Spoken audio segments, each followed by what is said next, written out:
नमस्कार, मैं हूं निशा। आप देख रहे हैं एशिया न्यूज इंडिया। बांग्लादेश में दुर्गा पूजा स्थलों पर हमले के बाद शेख हसीना ने भारत को भी दी नसीहत। शेख हसीना ने कहा कि कोमिल्ला में हुए हमले की जांच होगी और किसी भी दोषी को छोड़ा नहीं जाएगा।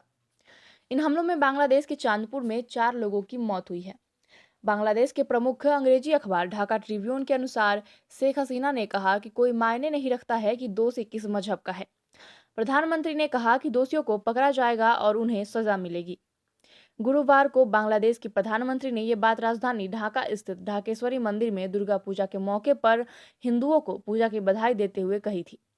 प्रधानमंत्री पूजा महोत्सव में वीडियो कॉन्फ्रेंसिंग के जरिए शामिल हुई थी।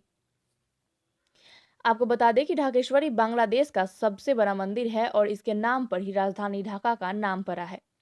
2018 की दुर्गा पूजा में बांग्लादेश की प्रधानमंत्री शेख हसीना ने दुर्गा पूजा के मौके पर राजधानी ढाका स्थित ढाकेश्वरी हिंदू मंदिर को 1.5 बीघा जमीन दी थी। वहीं बीबीसी बांग्ला सेवा के अनुसार शेख हसीना ने भारत को भी नसीहत देते हुए कहा है कि उसे उपद्रवियों को लेकर सख्त रहना चाहिए। शेख हसीना ने कहा कि यहाँ तक कि भारत में भी ऐसा कुछ नहीं होना चाहिए जिससे हमारा मुल्क प्रभावित हो और हमारे हिंदुओं को मुश्किलों का सामना करना पड़े। भारत में कुछ होता है तो हमारे यहाँ के हिंदू प्रभावित होते हैं और भारत को भी इसे लेकर सतर्क रहने की जरूरत है। शेख हसीना ने आगे कहा कि दुनिया भर में बढ़ती आतंकवादी गतिविधियों से हम भी प्रभावित हुए हैं। इसे लेकर न केवल हमें सतर्क रहना है बल्कि पड़ोसी मुल्क को भी रहना है। पड़ोसी भारत ने मुक्ति युद्ध में हमें मदद की थी और हम हमेशा इसे लेकर आभारी रहते हैं। बांग्लादेश में हमले को लेकर भारत से भी प्रतिक्रिया आई है। भारत के विदेश मंत्रालय के प्रवक्ता अरिंदम बागची ने बांग्लादेश की तत्काल कार्रवाई की तारीफ की है। उन्होंने गुरुवार को साप्ताहिक प्रेस कॉन्फ्रेंस को संबोधित करते हुए कहा कि तुरंत कार्रवाई से स्थिति को नियंत्रित कर लिया गया है। बीजेपी के सोशल मीडिया प्रमुख अमित मालवीय ने बांग्लादेश में दुर्गा पूजा स्थलों पर हमले को लेकर पश्चिम बंगाल की मुख्यमंत्री ममता बनर्जी पर निशाना साधा है। अमित मालवीय ने अपने ट्वीट में लिखा है कि बांग्लादेश में हिंदुओं की धार्मिक स्वतंत्रता खतरे में है और यह बताता है कि सीएए एक मानवीय कानून है। ममता बनर्जी का सीएए का विरोधी और सोची समझी चुप्पी पश्चिम बंगाल के हिंदुओं के लिए निराशाजनक है। यहाँ के हिंदू भी टीएमसी शासन में हाशिए पर जा रहे हैं। बीबीसी बांग्ला के बांग्लादेश पूजा उत्सव परिषद के अध्यक्ष मिलन कांति दत्त ने कहा कि पूजा स्थलों पर हुए हमले और हिंसा से सुरक्षा को लेकर चिंता बढ़ी है। दत्त ने कहा कि सुनियोजित हमले हुए हैं, इसलिए हिंदू समुदाय में डर है। शेख हसीना ने कहा कि कोमिल्ला के मंदिर में तोड़फोड़ एक दुर्भाग्यपूर्ण घटना है।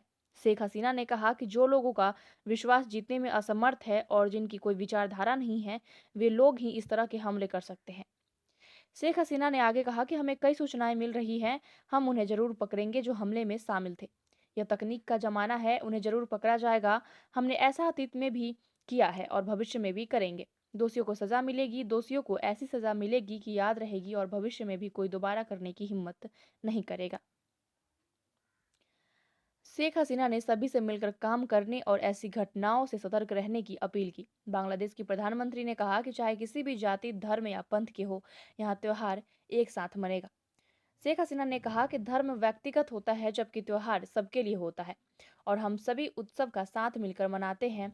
लेकिन कुछ लोग धर्मांध होते हैं और ऐसे लोग हमेशा सांप्रदायिक टकराव पैदा करते हैं। ऐसे लोग केवल मुस्लिम समुदाय में ही नहीं है बल्कि दूसरे धर्मों में भी हैं। अगर हम साथ मिलकर काम करेंगे तो ऐसे लोग सफल नहीं होंगे।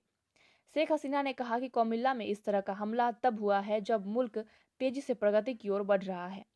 प्रधानमंत्री ने कहा, हमारा यही लक्ष्य है कि देश को समस्या से निकाले। बुधवार को कोमिल्ला में सोशल मीडिया पर कुरान के अपमान की खबर से तनाव बढ़ गया था। सोशल मीडिया पर कहा गया था कि ननुआर दिग्घी में दुर्गा पूजा स्थल पर कुरान का अपमान हुआ है। इसके बाद कई दुर्गा पूजा स्थलों पर हमले हुए।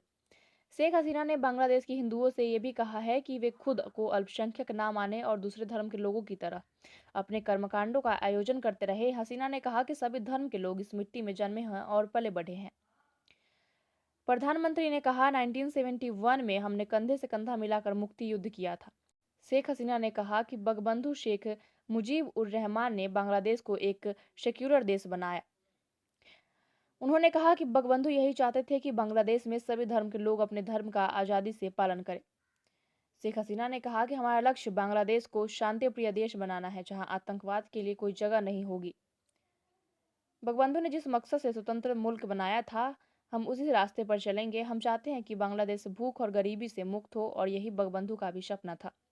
दुर्गा पूजा स्थलों पर हमले के बाद बांग्लादेश ने सुरक्षा व्यवस्था कड़ी कर दी है। 22 जिलों में बॉर्डर गार्ड बांग्लादेश की तैनाती की गई है। अब देखने वाली बात यह होगी कि कब तक वो आतंकी पकड़े जाते हैं और कब तक गिरफ्तार किए जाते हैं। तब तक के लिए देखते रहे एशिया न्यूज़ इंडिया, रांची।